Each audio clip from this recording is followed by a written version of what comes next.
Cristãos entram em depressão, caem no fundo do poço, experimentam tristezas profundas, podem sentir angústia e desespero, perdem a vontade de viver. Afinal, uma pessoa convertida pode se sentir abandonada por Deus. Eu não tenho neste livreto intenção de tentar explicar o que é depressão. Há profissionais com bom conhecimento científico para fazê-lo. Vamos nos deter nas tristezas vividas por um deprimido, assessorado pela experiência de já ter passado pela depressão e aproveitando uma estrada percorrida de quase 3 dezenas de anos de ministério pastoral ao lado de pessoas abatidas por esse terrível mal. A depressão está atingindo muitos dos nossos irmãos, de líderes a membros antigos e novos. De uma hora para outra, as pessoas começam a sentir uma tristeza profunda e perturbam-se porque não sabem explicar o porquê de aquilo estar acontecendo com elas. É necessário dizer que não se trata daquele tipo de tristeza que normalmente sentimos. Momentos de tristeza que vão e vêm é mais do que uma tristeza normal e até natural. É tristeza que vem de uma angústia que não dá para se colocar no papel. Uma tristeza que prostra, que dói, que não é causada pelas coisas do mundo exterior, mas vem lá de dentro.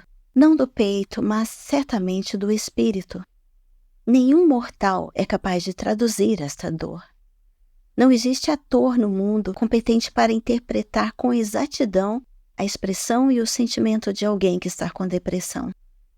Quando se tenta analisar a situação, não se sabe se foi a mente que feriu o espírito ou o espírito que feriu a mente. Entre um e outro não se tem a visão nítida de uma linha divisória. Tudo é atingido por uma melancolia profunda que parece não ter fim. Tudo é sem sentido. Tudo perde o sentido. Tudo é tristeza, tristeza, tristeza profunda. A depressão está tomando proporções assustadoras. Não tenho dúvidas de que se trata da confirmação do tempo apocalíptico indicado por Jesus, que nos últimos dias viriam tempos de angústia. Se você se der ao trabalho de fazer uma pesquisa sobre o tema, verá que dificilmente não se tem um caso na família. Se não tem, já teve. Outro dia ouvi um especialista dizer que de cada 5 pessoas no mundo, uma está com depressão. A Escritura Sagrada tem palavras sobre essa terrível experiência humana. Sob a inspiração do Espírito Santo, vamos compartilhar sobre esse mal, trazendo o testemunho de gente que andou muito próxima de Deus, mas que nem por isso esteve isenta dessa tristeza tão estranha, que através dos anos já foi identificada por vários e vários nomes. Nosso objetivo é trazer consolo e animar os corações para que suportem essa tribulação e, sob o foco da Palavra de Deus, prossigam nesta caminhada que culminará na Jerusalém Celestial. A depressão e os filhos de Deus. A depressão é uma experiência amarga. Certamente, entre o que existe de pior para o ser humano, ela é a pior. A prova está no fato de que o deprimido perde a vontade de continuar a viver. Muitos cristãos estão sendo vitimados em todo o mundo por esse mal. Não escapam homens, mulheres, jovens, adolescentes e até crianças, ricos e pobres, cultos e incultos, empregados ou desempregados. Ninguém está livre de cair em depressão. Quer seja cristão ou não, todos estão expostos a sofrer uma melancolia amedrontadora que atinge a alma de uma forma bastante aguda, intensa, inexplicável. Ora, se nem aqueles homens que andaram com Deus, que viram os seus extraordinários feitos, que foram instrumentos do poder divino, escaparam, como escaparemos nós dessa enfermidade da alma? A depressão causa um verdadeiro transtorno. Abate, humilha, joga no isolamento, mina as energias, perturba os pensamentos, altera o sentido da vida, tira a vontade de viver, apaga a luminosidade da existência. O cristão, quando cai nesse fundo de poço, inevitavelmente faz uma pergunta universal. Por que isto, meu Deus? Davi passou por muitos períodos de depressão. Num deles, ele escreveu, no Salmo 42, A minha alma precisa de Deus, assim como a corça suspira pelas correntes das águas. Quando me verei diante da face do Senhor? As minhas lágrimas têm sido meu alimento dia e noite. A minha alma se derrama, sinto abatida dentro de mim. Por que estás abatida, ó minha alma? Por que te perturbas dentro de mim? O salmista esforça-se para despertar seu espírito numa tentativa desesperada para sair daquele quadro de sofrimento da alma. Então dizia de si para si mesmo: espera em Deus, confia nele, ele é o teu auxílio. A depressão é uma realidade incontestável. Ninguém pode negar que ela está à porta da humanidade.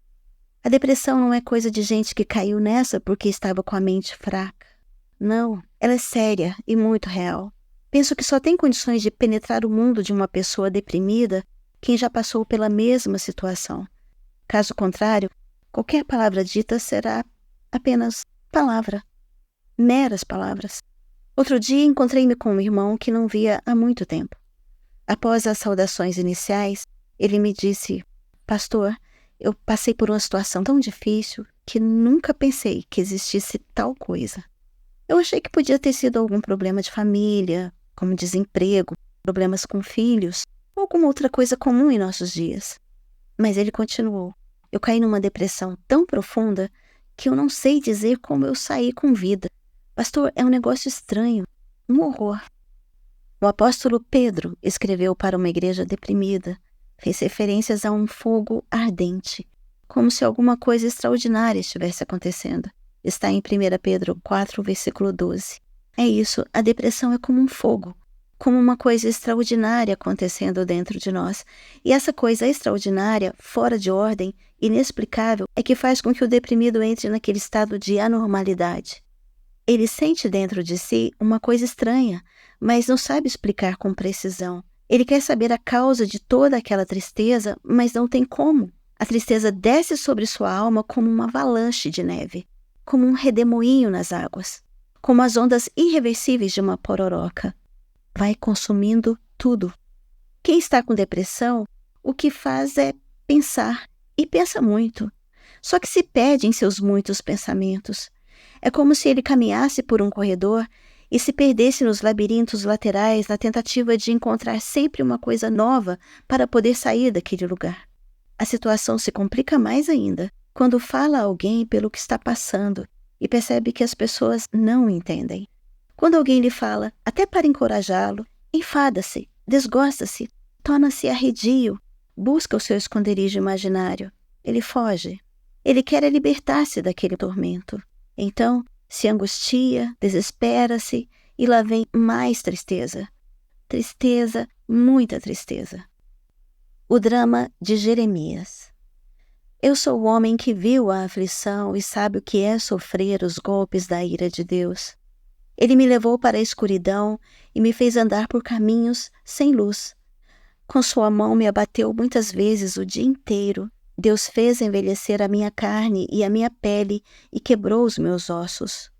Em volta de mim, ele construiu um muro de sofrimento e amargura. Ele me fez morar na escuridão como se eu estivesse morto há muito tempo. Deus me amarrou com pesadas correntes. Estou na prisão e não posso escapar. Grito pedindo socorro, mas ele não quer ouvir a minha oração. Não posso seguir em frente, pois com grandes blocos de pedra ele fechou o meu caminho. Já não sei mais o que é paz e me esqueci do que é felicidade. Eu me lembro da minha tristeza e solidão, das amarguras e dos sofrimentos. Penso sempre nisso e fico abatido. Eis o testemunho inspirado de um profeta de Deus.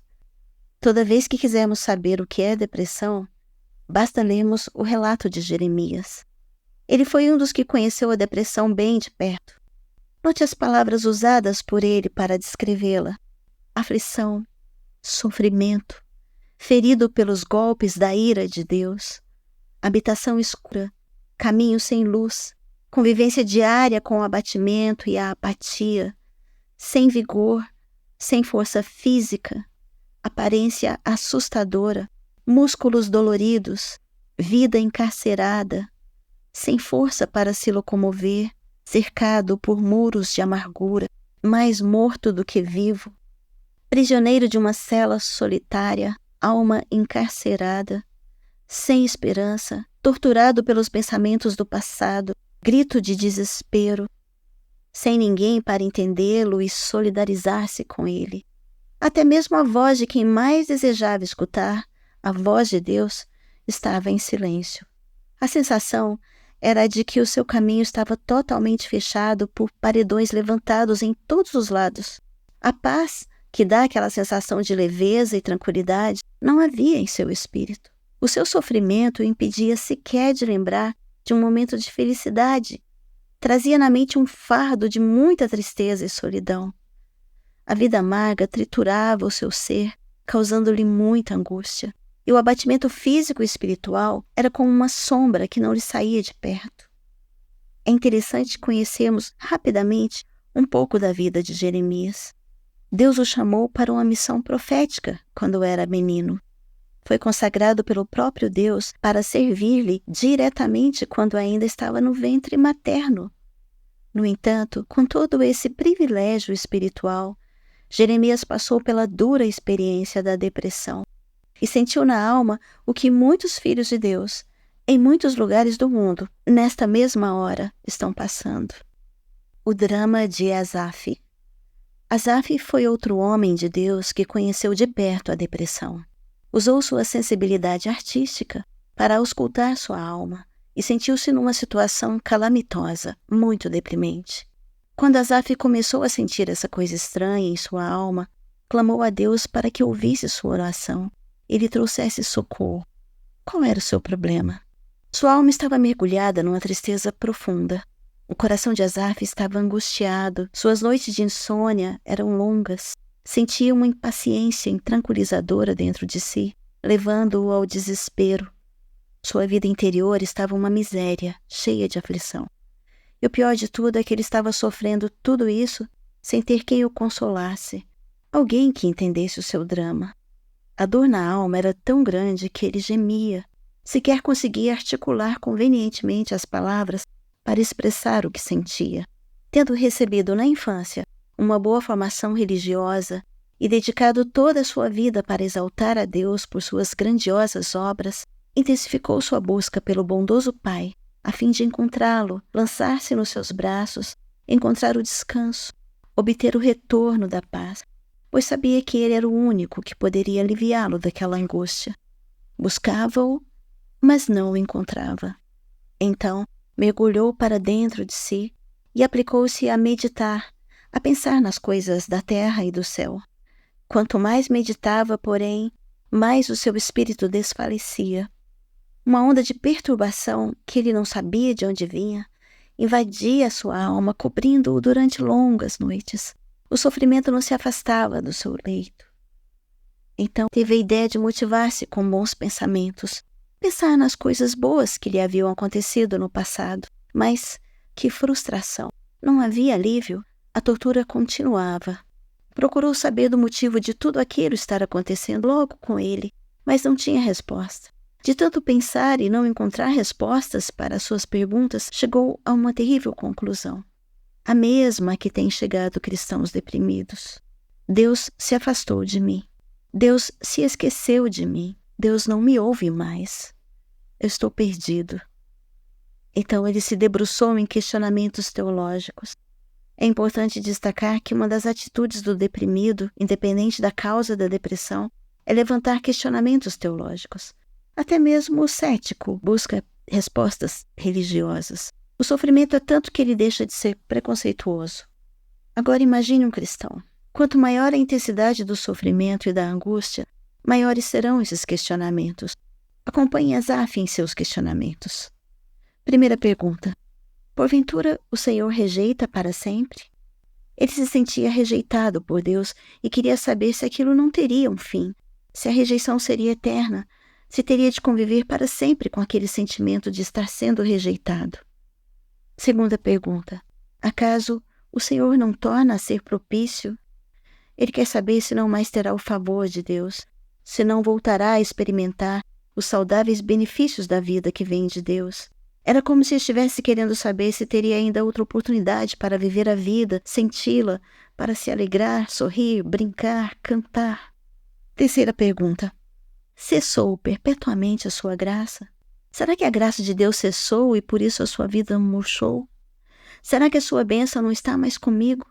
A graça de Deus já não tem mais nada para mim? Isso será perpetuamente? Que coisa dolorida é quando o cristão está perseguido por pensamentos obsessivos de que a graça divina parece ter cessado. Viver sem o sentimento da graça de Deus, para o cristão, é terrível. Todo cristão, por experiência, sabe que a graça é uma maravilha do amor divino, graça que perdoa e salva, que aviva e dá esperança. Quando o cristão perde esse sentimento, tantas vezes experimentado, para eles isso é o fim, uma tragédia. Quarta pergunta: caducou a sua promessa? Pelo que estava passando, Asaf parece entender que as promessas de Deus caducaram, não tinham mais validade. Ora, nós vivemos por fé, mas quando a depressão chega, ela arrasta o Filho de Deus para o campo da dúvida cruel. Isso entristece. Com lágrimas, um homem culto e estabelecido na vida me dizia entre soluços: coisas que eu cria tão alegremente das promessas de Deus, agora me trazem dúvidas. Isso me entristece porque não é assim que eu desejo que seja. Quinta pergunta: esqueceu-se Deus de ser benigno? Asaf exaltava com cânticos ao Senhor por sua benignidade revelada na história de seu povo, desde os patriarcas, mas agora quer saber se Deus estaria esquecido de um daqueles maravilhosos atributos da divindade, a benignidade. Sexta pergunta: será que ele reprimiu a sua misericórdia? Ele sabia que a misericórdia de Deus desvia a ira de sobre nós. Porventura Deus recolheu a sua misericórdia e sobre ele estava o rigor de sua ira santa? Não será ele sempre misericordioso? Nada há tão sublime quanto a extraordinária misericórdia de Deus. Todavia, nada tão terrivelmente pesaroso quanto sentir que até a misericórdia de Deus está ausente. Asaf vai ficando cada vez mais convicto de que a causa de toda aquela tristeza era a ausência de Deus em sua vida. Estava se sentindo rejeitado, abandonado mesmo por Deus. Que dor para alguém que era servo do Senhor viver o que ele estava vivendo. Quão terrível para o Filho de Deus é estar possuído por tais pensamentos. Quem não ficaria triste? Quem não cairia também em desespero?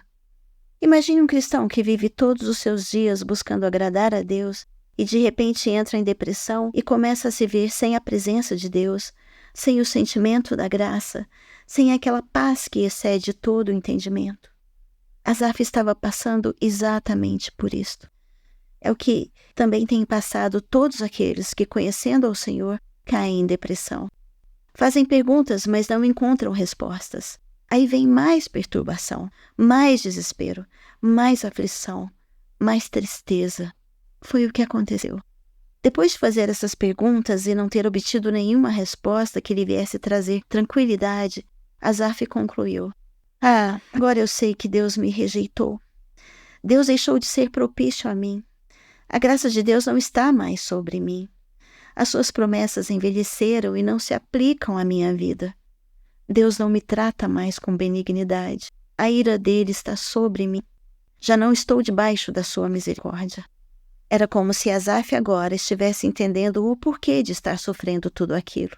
Ele diz: agora eu sei qual é a causa da minha aflição, da minha angústia, desse meu tormento aterrador. A mão de Deus não me favorece mais. Mudou-se a destra do Altíssimo. Que triste conclusão. Qual cristão não entraria em desespero? Muitos vão carregando silenciosamente dentro de si esse grito de: estou perdido, sou um miserável, não tenho mais nenhuma razão para viver. A minha vida está profundamente triste. Onde está Deus? Quem sinceramente pode sondar uma alma que está sob depressão? Ninguém. Só o próprio homem que a si mesmo se conhece e sabe o que sente. Observe as palavras usadas por Asaf para descrever sua depressão e veja se não são iguais às que você tem usado em seus dias de sofrimento. Angústia, alma sem consolo, gemido, espírito desfalecido, insônia, perturbação, questionamento, pensamentos obsessivos sobre rejeição divina, sem o favor de Deus, sem a graça divina, promessas que não se cumprem, ausência de benignidade, sem misericórdia. Você sabe quem foi Asaf? Foi um consagrado músico usado pelo Senhor. Ele foi um dos escolhidos para tocar diante da Arca da Aliança. Era responsável, juntamente com sua família, pela adoração ao Deus de Abraão, Isaque e Jacó. No entanto, esse homem de Deus foi atingido por essa tristeza profunda, chamada depressão, que prostra a alma no abismo. A história vivida por Asaf é igual à de tantos outros cristãos que caem neste poço de sofrimento e não sabem quando sairão de lá. Quanta gente consagrada a Deus, com um ministério de grande utilidade no corpo de Cristo, está com uma tristeza tão profunda que até perdeu a vontade de viver. O drama de um poeta. Segundo alguns exegetas, não se pode determinar com certeza quem é o autor do Salmo 88. Se foi escrito por um homem muito sábio, por um cantor profético ou um sábio cantor. Sabe-se que foi alguém inspirado pelo Espírito Santo. Quem escreveu este salmo o fez com mão e boca em grande agonia. Los Salmos, segundo Frans van Deursen, tem sido conservado para ajudar aqueles sofredores que vivem em sua hora mais extrema, mais triste, mais sofrida, e usada como uma oração e súplica. Certamente, este é o mais sombrio de todos os salmos. Trata desse lado triste da existência e relata até onde a alma pode descer. Eis algumas das expressões usadas para descrever o sentimento da dor, da depressão desse salmista. Estado permanente de clamor, alma farta de males, sensação de quem está à beira da morte, não considerado entre os vivos, homem sem força, jogado entre os que já estão mortos, sepultado, esquecido de Deus, desamparado de Deus, no fundo do poço, habitando em lugar tenebroso, morador dos abismos, sob a ira divina, abatido por Deus, solitário, desvalorizado, encarcerado, sem expectativa de libertação, visão desfalecida pela aflição, afligido há muito tempo, desde moço, vítima de terrores espirituais, desorientado. O salmista está sem ninguém por perto. Não tem nenhum amigo, nenhum companheiro. Aliás, os seus companheiros são as trevas. Tal como Asaf, esse salmista também levanta questionamentos. Os mortos se levantarão para te louvar? Demonstrarás bondade na sepultura? Demonstrarás a tua fidelidade nos abismos? Manifestarás as tuas maravilhas nas trevas? Manifestarás a tua justiça na terra onde estão os teus esquecidos? Por que rejeitas a minha alma? Por que ocultas de mim o teu rosto?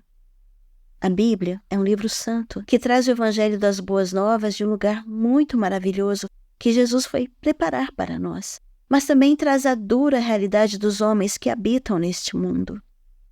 Quis o Espírito Santo deixar registrado para todos os deprimidos neste salmo o testemunho de um filho de Deus, cuja alma sentia-se nas densas trevas e, clamando, ansiava pelo consolo.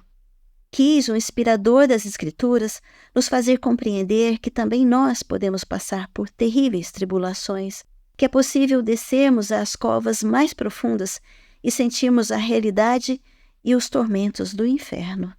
Por que isso? Só Deus sabe.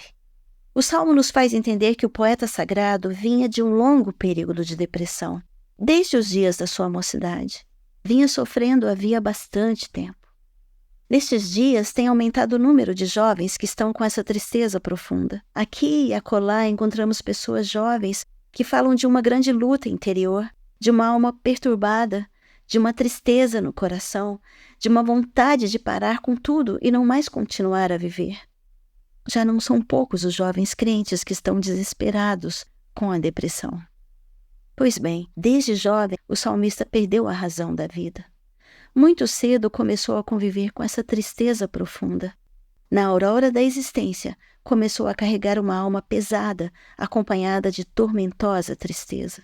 Como salmista, há muito jovem desorientado, com o sentimento de estar sob a ira de Deus, sentindo-se à beira da morte.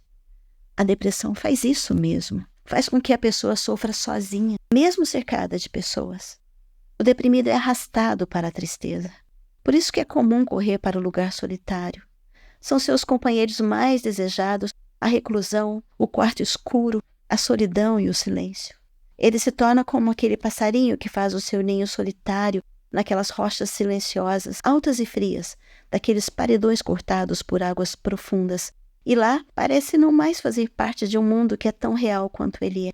Este salmo está na lista dos messiânicos. O salmista viveu e descreveu profeticamente a angústia do inferno que Jesus suportaria em sua vida. Isso me faz entender que a depressão tem um pouco da experiência do inferno, quando nos tornamos participantes dos sofrimentos de Cristo, dos sofrimentos que são nossos e Ele tomou sobre si. O drama de um cristão. Era um belo dia de domingo. José acordou cedo, tomou banho, cantarolou alguns hinos e antes do café leu a sua Bíblia, meditou e orou. Sua alma estava em paz. Nenhum problema especial, nada que lhe trouxesse sensação de mal-estar ou desprazer. O dia estava lindo, e esse dia lindo casava-se com a leveza da sua alma. Ao sair de casa para o templo, ficou sabendo que naquela madrugada morrera um conhecido. Foi até o velório, conversou com os parentes, informou-se dos detalhes do falecimento, despediu-se e foi participar da escola dominical. Lá ele se reuniu com os irmãos, compartilhou da lição, retornou para casa, almoçou e deitou-se para dormir um pouco. Enquanto esperava pelo sono, de repente, um rápido pensamento invadiu sua mente e um aquecimento no estômago, acompanhado de um frio nos pés, trouxeram-lhe uma perturbação com angústia progressiva. Ficou impaciente, desconfortável, levantou-se do leito, sentiu uma tristeza profunda. Tomou a Bíblia para nela encontrar sossego, mas o seu espírito estava perturbado demais e sua mente desconcentrada pela angústia. A partir daquele momento, tudo começou a mudar. Foi como um incêndio, como um prédio desmoronando. Aconteceu assim, rápido, um abrir e fechar de olhos. Tornou a se deitar, mas o sono fugiu, ficou taciturno, não tinha o que conversar. O olhar se perdeu no horizonte, mas a mente fazia perguntas. Naquela noite fez força para ir ao templo. Saiu levando consigo uma tristeza que até então não conhecia. Ao término do culto, retornou ao lar. Preferiu ficar à porta. A rua estava deserta, nenhum transeunte, mas mesmo assim ali permaneceu para pensar. Pensar em si, pensar nos seus pensamentos, pensar no que estava acontecendo, porque ele sabia que alguma coisa anormal o havia cometido. José estava se sentindo muito mal. Como os pensamentos podiam abater tanto o seu espírito? Eles não lhe davam sossego, eram persistentes, obsessivos. Ao invés de diminuírem, cresciam cada vez mais. Suas mãos gelavam e suavam, uma agonia esquisita estava no seu coração. Olhou para o céu em oração, buscando socorro. Contemplou o firmamento cheio de estrelas. Olhar para o céu lhe trouxe medo porque se comparou com o infinito. Pensou na eternidade, na morte, no juízo de Deus, até que um estranho sentimento o invadiu. Uma sensação de solidão, impotência, miserabilidade.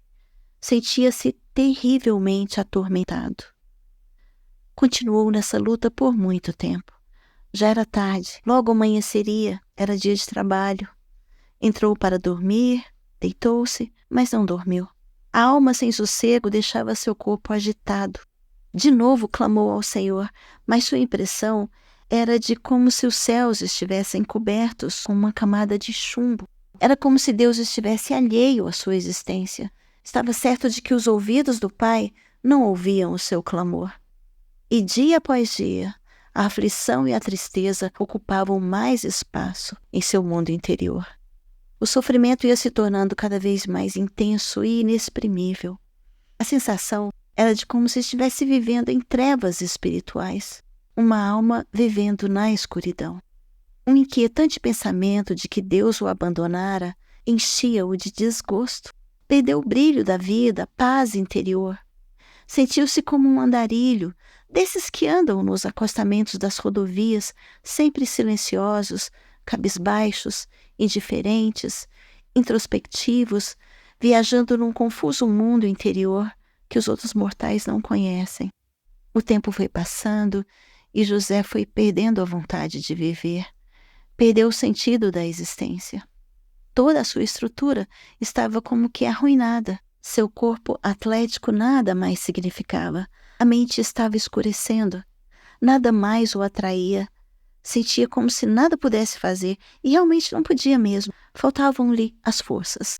Queria sair daquela situação, encontrar a paz, sentir alegria, voltar a ter propósitos, mas nada podia fazer senão sentar e olhar para dentro de si mesmo, em desespero, e contemplar a desgraçada sorte que o acometera. Estava cercado e sem alternativas. Não podia subir, saltar, correr, deixar aquilo tudo para trás e livrar-se. Amarguras e tristezas o cercavam. Tristeza, muita tristeza. Tristeza profunda. O que fazer? Quem o entenderia? Se Deus não o ouvia, quem poderia ouvi-lo? Na verdade, ele estava muito consciente de que uma tremenda crise espiritual o abatera. Chegou a esta conclusão porque as suas tristezas tinham cheiro de inferno.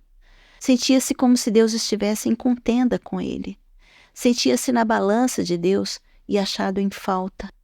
E essa reflexão produzia nele um pesaroso sentimento de que estava condenado às penas eternas. Esse sentimento roubava-lhe a vontade para continuar vivendo. Por que viver? Viver para quê? Ele chegou a um ponto que entre viver ou morrer, nenhuma diferença havia.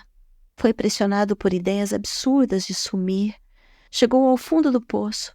Queria desaparecer, não existir mais. Queria deixar de ser o que era. Que significado tinham para ele as pessoas? Que utilidade tinha ele para elas? A depressão, seja qual for a sua causa, uma coisa ninguém pode negar. Ela é a pior crise existencial que um homem pode ter na vida. A alma de José continuava a gritar, mas ninguém o ouvia. Seu grito desesperado era como o daquele homem rico, no fundo do abismo, desejando a solidariedade de alguém, querendo sair de lá, receber pelo menos um pouco de consolação, ter a alma refrigerada, ainda que seja a ponta de um dedo molhado. José estava se sentindo amarrado por correntes espirituais inquebráveis. Desesperava-se mais e mais. Não podia escapar. Não podia sair daquela prisão de tortura. As portas estavam fechadas, trancadas por fora. Ele não podia sair. Enfim, a vida perdeu totalmente o sentido. Tristeza, solidão, angústia, sentimento de miséria, amargura e sofrimento ocupavam os seus pensamentos. Sua alma estava cada vez mais abatida. José era um jovem de bom testemunho, nascido num lar cristão, amava a Igreja de Cristo, era envolvido nos ministérios da igreja. E como isto podia acontecer com ele? Perguntava-se. Por que não consigo me libertar desse terrível pensamento que me deprime? Por que não tenho sossego no coração? Por que essa tristeza não desaparece? Por que essa angústia que me inferniza? Por que o Deus que tantas vezes esteve tão próximo a mim agora se distancia? Por que o saudável sentimento daquela maravilhosa graça murchou? Por que a certeza da salvação deu lugar à dúvida? Por que já não consigo me concentrar nas coisas lá do alto, nem nas daqui da terra, mas sou perseguido por um pensamento de morte eterna, separação eterna, inferno, demônios, trevas, diabo? Como é possível alguém nascido num lar cristão, que sempre procurou viver nos caminhos do Senhor, que nunca se afastou da igreja, que nunca trocou a igreja pelo mundo, como é possível se encontrar nessa terrível situação? Porventura Deus me esqueceu? Deus me abandonou? Ou nunca fui dele? Porventura sou um rejeitado? Um não escolhido para a vida eterna? Então orava mais intensamente. Ó Deus, onde estás? Responde-me, fala-me, ouve-me, atende-me, socorre-me. Estou desesperado, meu Deus. O jovem não era mais o mesmo, nem ele se conhecia mais. Outrora cheio de vida, de sonhos, de companhias, de fé e alegria, agora triste, profundamente triste, sozinho e com a alma deprimida. Nada de esperança, nem um pouco de paz, só angústia, angústia, muita tristeza, tristeza profunda. Esta é uma história real, muito parecida com a de muitos outros que estão vivendo as mesmas experiências, lutas e dissabores, e neste momento estão se expressando como aquele homem justo, reto, íntegro, temente a Deus e que se desviava do mal. Estou falando de Jó. Pereça o dia em que nasci e a noite em que se disse, foi concebido um homem. Converta-se aquele dia em trevas, e Deus, lá de cima, não tenha cuidado dele, nem resplandeça luz sobre ele. Por que não morri no ventre materno? Por que não morri ao nascer? Por que fui acolhido? Por que encontrei peitos para mamar? Não tenho descanso, nem sossego, nem repouso. O que me vem é mais perturbação. Se eu tivesse morrido, agora estaria em descanso. Está no capítulo 3 de Jó. Deus está contigo. É verdade. Deus está sempre contigo. Ainda que dizes que não o vês, a tua causa está diante dele. Por isso, espera nele. Ele está contigo. Esta é uma das maravilhosas afirmações bíblicas. Ainda que andemos pelo vale da sombra da morte, Deus está conosco. O silêncio de Deus não significa sua ausência. Ele está entre nós, no meio de nós. Ele é o Emanuel. Certo dia, o profeta Elias se viu frente a frente num desafio contra 400 profetas da idólatra Jezabel, mulher do rei Acabe. A idolatria levou o povo de Israel a abandonar o Senhor e Elias reuniu o povo para mostrar que o Senhor é o único Deus. Então disse ao povo: tragam 2 novilhos, escolham os profetas de Baal para si um dos novilhos, e dividindo-o em pedaços, o ponham sobre a lenha, porém não lhe metam fogo. Eu prepararei o outro novilho, e o porei sobre a lenha, e não lhe meterei fogo. Então, invoquem o nome do Deus de vocês, e eu invocarei o nome do Senhor. E há de ser que o Deus que responder por fogo, esse é o verdadeiro Deus. E todo o povo respondeu e disse: é boa esta palavra. E os profetas de Baal tomaram os novilhos, prepararam-no, invocaram o nome de Baal desde a manhã até o meio-dia. Porém não havia uma voz que respondesse. Chegada a vez de Elias, ele restaura o altar do Senhor que estava em ruínas, depois fez um rego ao redor do altar, armou a lenha, dividiu o novilho em pedaços, colocou sobre a lenha e disse ao povo: derramem água sobre o holocausto e sobre a lenha. Mandou que fizessem uma segunda vez, de maneira que a água corria ao redor do altar, o rego se encheu de água. Elias rogou ao Senhor para que o povo soubesse que Deus é Deus e que ele era o seu profeta.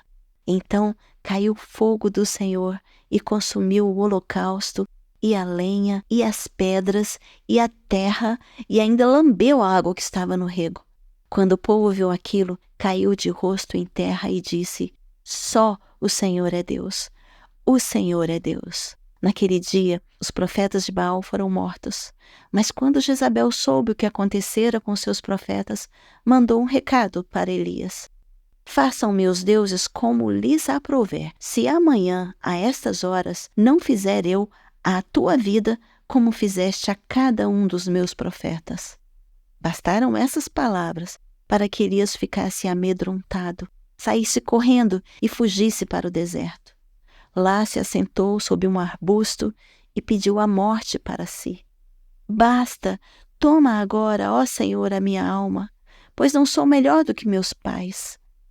Deitou e dormiu. Elias entrou num processo de depressão. Recolheu-se, quis estar sozinho, sem ninguém por perto. Elias não queria mais viver. Enquanto Elias passava por esse drama pessoal, um anjo estava com ele. Este o despertou e o animou para que se levantasse e comesse. Elias viu junto à cabeceira um pão cozido sobre pedras e brasas e uma botija de água. Comeu, bebeu e tornou a dormir. O anjo o acordou pela segunda vez. Elias se levantou, comeu e bebeu, recebeu ordens para ir ao monte de Deus e, com a força daquela comida, caminhou 40 dias e 40 noites. Ao final da longa caminhada, Elias de novo entrou numa caverna, mas veio o Senhor e lhe perguntou: o que fazes aqui, Elias? Ele respondeu: eu tenho sido zeloso ao Senhor, e os filhos de Israel deixaram a tua aliança, Mataram os teus profetas à espada, e eu fiquei só, e procuram tirar minha vida. Então Deus disse: sai e põe-te neste monte. Eis que passava o Senhor, e um grande e forte vento fendia os montes e despedaçava as penhas diante do Senhor. Porém o Senhor não estava no vento.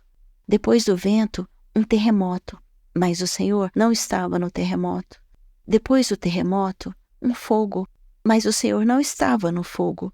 E depois do fogo, um cicio tranquilo e suave. Elias envolveu o rosto no seu manto, pôs-se à entrada da caverna e ouviu uma voz que dizia: que fazes aqui, Elias? O profeta de novo apresentou a justificativa da sua fuga, mas ouviu de Deus as seguintes palavras: vai e volta ao teu caminho. Elias tinha uma missão a cumprir e uma carreira para correr. O que aconteceu com Elias? O mesmo que tem acontecido conosco.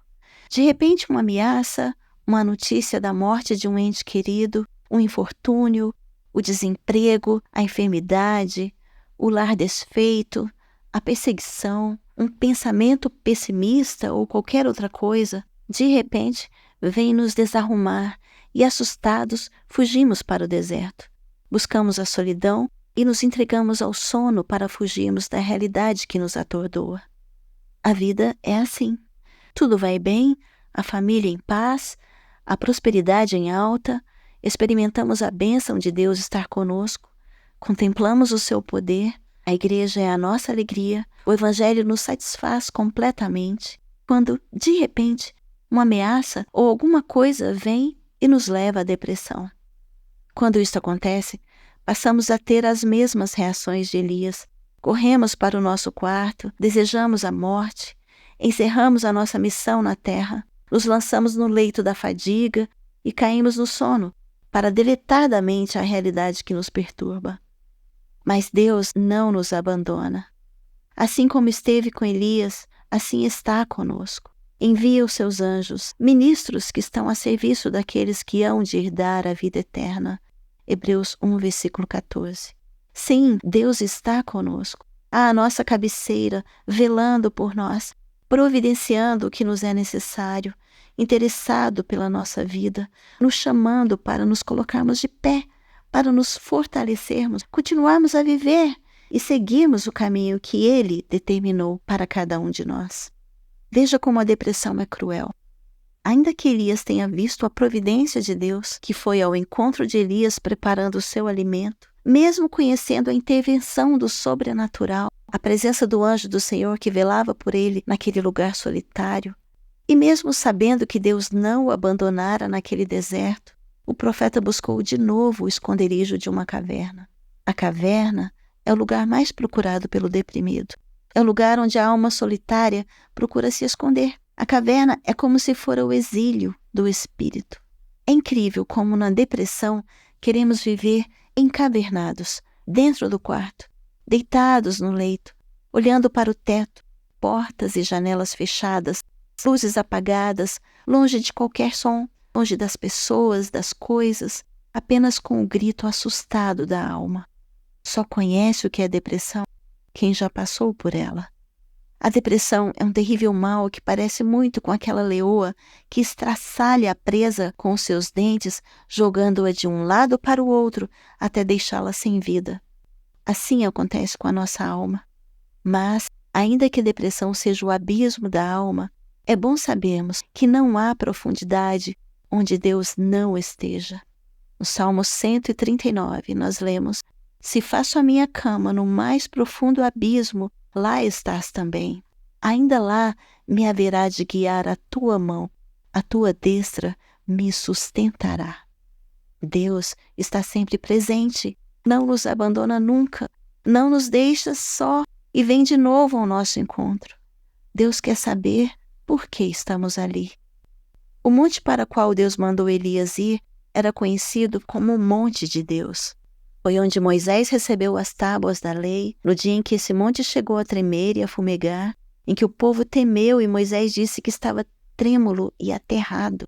Foi o monte no qual Deus se manifestou através de fogo e trovões. Deus agora se manifesta a Elias de modo suave, no mesmo monte, através de uma brisa refrigeradora e graciosa, chamando-o de novo à vida e a nos convocar para continuarmos a caminhada, a cumprirmos a missão que Ele nos tem dado. Deus também está no silêncio das horas difíceis. O fato de Deus não responder aos nossos conflitos na hora em que desejamos não significa que Ele não esteja conosco. Ele está sempre contigo. Eu quero convidá-lo a meditar sobre 2 detalhes que considero bastante interessantes no período depressivo de Elias. Um deles foi o alimento que Elias comeu, e com a força daquela comida, Elias caminhou. Precisamos saber que Deus é quem dá a força. A força vem de Deus, não está no homem.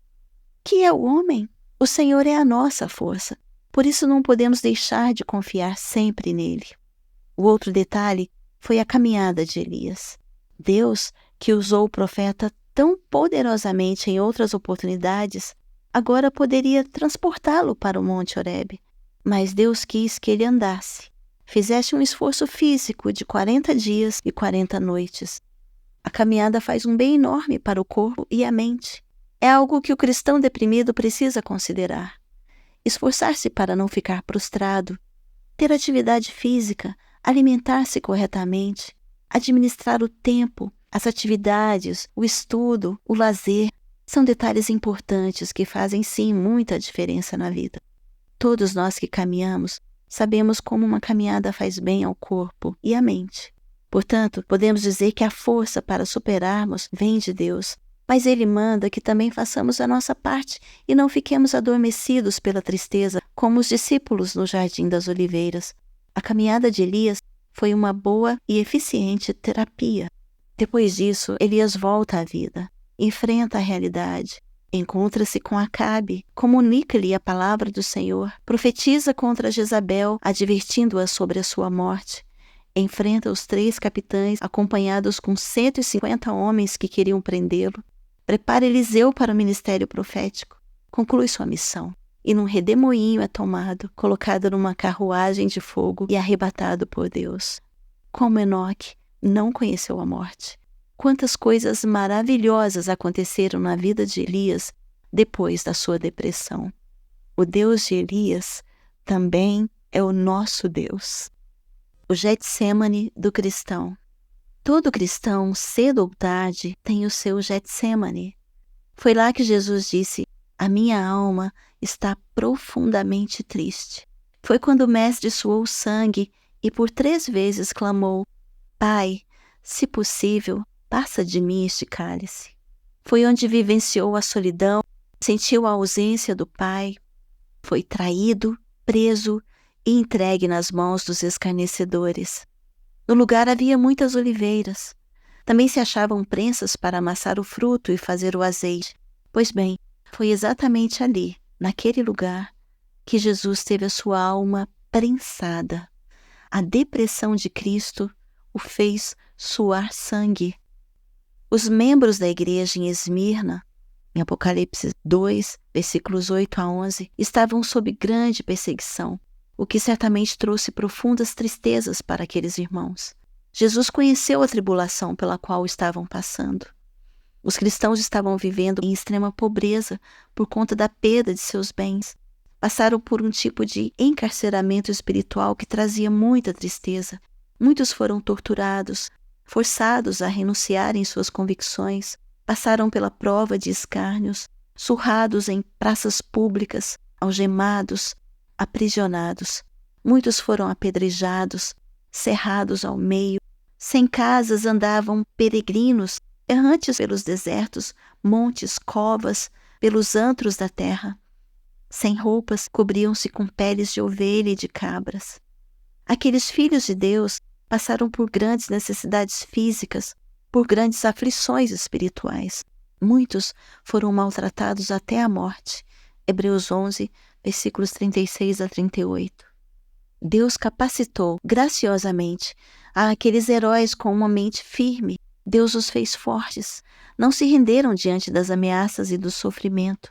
Esperavam pela restauração de todas as coisas. Criam na ressurreição. Testemunharam vivamente a fé que tinham em Cristo. O que aos olhos do mundo podia parecer pobreza e destruição, para Cristo, aqueles momentos revelavam uma oportunidade de lutar, perseverar e vencer para ganhar a coroa da vida.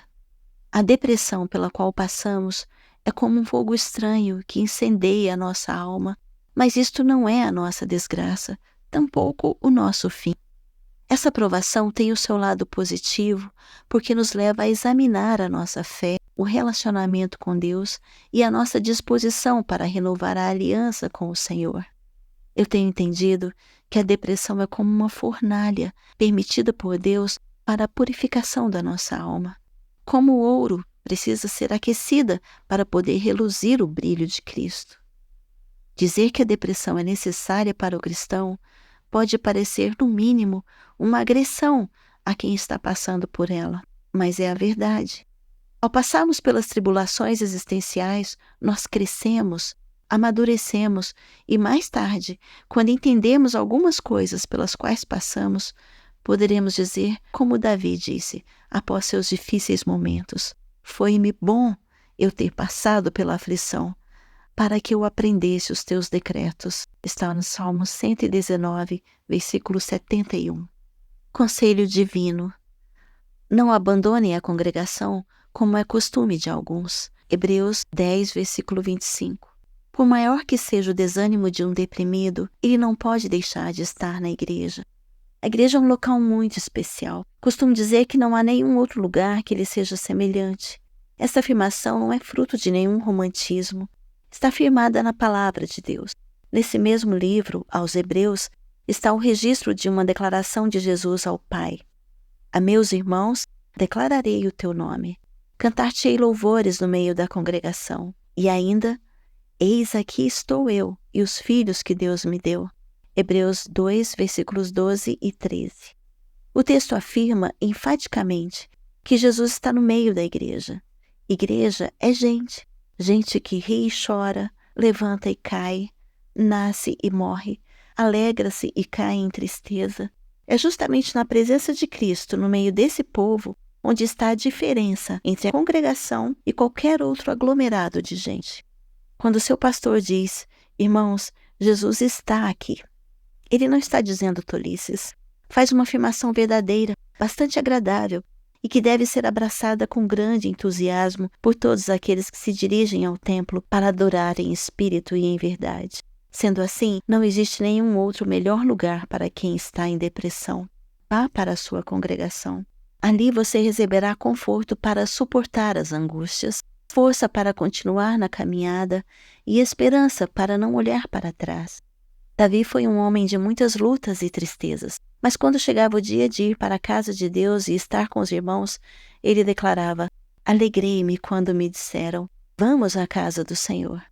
Ele preferia estar ali a qualquer outro lugar. Sentia-se como um passarinho que encontrava lugar para o seu ninho. Por ele, habitaria todos os seus dias no templo. Você vai entender que Davi não se referia ao templo vazio, mas aos irmãos, ao povo de Deus, à congregação. Ouça, não existe nenhum lugar nesta terra que seja melhor que a igreja. Perde muito quem não frequenta regularmente a congregação. Lá você canta, louva, ora, ouve a palavra, participa dos sacramentos, desenvolve a comunhão com os irmãos. Ali você aproveita dos meios de graça oferecidos pelo Senhor. No Salmo 73, Asaf conta a sua experiência. A sua situação começou a mudar quando ele diz que entrou no santuário de Deus. Está no versículo 17. A sua disposição mental diante do problema mudou na casa de Deus. Esteja atento para um detalhe. O dia em que você estiver sem vontade de ir à igreja, esse é o dia em que sua alma mais está necessitada de socorro. Levante-se e vá. Continue firme, persevere, seja fiel mesmo nas dores, e um dia, no tempo de Deus, você poderá recitar com a congregação: amo o Senhor, porque Ele ouve a minha oração, porque Ele inclinou para mim os seus ouvidos. Enquanto eu viver, eu vou invocá-lo. Laços de morte me cercaram, angústias do inferno se apoderaram de mim. Caí em tribulação e tristeza, mas invoquei o Senhor. Senhor, livra a minha alma. Deus é compassivo e justo. Ele é misericordioso, Achava-me prostrado e ele me salvou. Volta, minha alma, ao teu sossego, pois o Senhor tem sido generoso para contigo. Deus livrou da morte a minha alma, das lágrimas os meus olhos, da queda os meus pés. Andarei na presença do Senhor, na terra dos viventes. Que darei ao Senhor por todos os benefícios para comigo? Tomarei o cálice da salvação e invocarei o nome do Senhor. Salmo 116. Conclusão. O glorioso Evangelho de Jesus tem uma boa notícia. Você terá um final feliz. Paulo animava os filhos de Deus dizendo: porque para mim tenho por certo que os sofrimentos do tempo presente não podem se comparar com a glória a ser revelada em nós. Está em Romanos 8, versículo 18. Será apenas uma questão de tempo. Jesus observou que os discípulos estavam tristes, então procurou animá-los com palavras de esperança, ao dizer para eles que ia preparar lugar, depois voltaria e os receberia, para que onde ele estivesse, estejamos nós também. Jesus nos fará habitar numa cidade onde não haverá noite, não se precisará de luz de candeia, nem da luz do sol. O Senhor será a nossa luz. Os filhos de Deus serão para sempre consolados, as lágrimas serão enxugadas, a morte não existirá, não haverá luto, nem pranto, nem dor, os sofrimentos serão extintos. O profeta Isaías profetizou sobre um tempo de felicidade. O deserto e a terra se alegrarão. A terra florescerá abundantemente, jubilará de alegria e exultará. A glória e o esplendor do Senhor serão vistos. A areia esbraseada se transformará em lagos, e a terra sedenta em mananciais de águas. Ali haverá um bom caminho, caminho que se chamará o caminho santo. Os resgatados do Senhor virão a Sião com cânticos de júbilo. Alegria eterna coroará as suas cabeças. Gozo e alegria alcançarão, e a tristeza e o gemido fugirá deles. Isaías 35. Todos os que choraram serão consolados. No lugar do luto, uma coroa. No lugar de cinzas sobre a cabeça, óleo de alegria. Em vez de pranto e espírito angustiado, veste de louvor. Em lugar da vergonha, dupla honra. Em lugar da afronta, exultação pela herança celestial. Isaías 61, versículos 2 e 3. Cristãos, levantai-vos, fortalecei as mãos frouxas e firmai os joelhos vacilantes. Aos desalentados de coração, aos amedrontados, coragem. O Senhor vem e nos salvará. Irmãos, Deus é por nós. Logo, quem será contra nós? Quem nos acusará? Quem nos condenará? Quem nos separará dele? Ora, se Cristo morreu por nós, nos perdoou, nos salvou, nos justificou, intercede por nós, quem nos separará do seu amor? Você pensa que a profunda tristeza pela qual está passando é sinal de que está separado de Cristo? Saiba que nada pode nos separar do amor de Deus que está em Cristo Jesus. Anote isto em sua mente. Nem tribulação, nem angústia, nem perseguição, nem fome, nem falta de vestes, nem perigo, nem morte, nem poderes físicos ou espirituais, nem o materialismo, nem a altura, nem a profundidade, nem qualquer outra coisa poderá nos separar do amor de Deus que está em Cristo.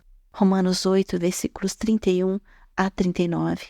O apóstolo Paulo, na força da revelação inspirada, exulta em Romanos 8, versículo 37. Em todas as coisas, porém, somos mais que vencedores, por meio daquele que nos amou.